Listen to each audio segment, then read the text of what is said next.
Okey, pertama sekali kita sediakan potato guys. Okey, potato apa siap pun boleh. Tapi saya pakai ini wash potato, Australia potato. Ini potato sama red potato. Sudah kena cuci. Lepas tu kita potong macam biasa. Belah dua. Okey, belah begitu. Lepas tu kita rendamkan di air garam. Belah. Gini. Lepas tu kita saringkan, biar dia kering. Kita masukkan dalam satu mixing bowl. Chili powder, kasih warna. Thyme, black pepper. Garam, juga minyak. Kalau tak ada olive oil, pakai minyak biasa pun boleh juga guys ya. Perhatikan dia punya rasa. Kita letakkan di satu tray.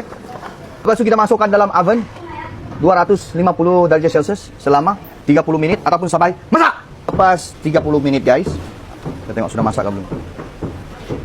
Aku tengok macam sudah masak. Okey. Kita kacau-kacaukan dia.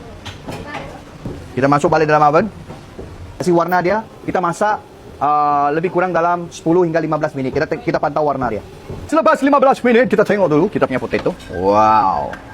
Nampaknya sudah sedia untuk dihidang. Lepas tu kita campur-campurkan dia. Okay, kalau kamu rasa terlampau kering, boleh letak sedikit butter. Okey. Begitu. Siap. Sampai jumpa. Boleh sekarang. Go. Tapuk kamu.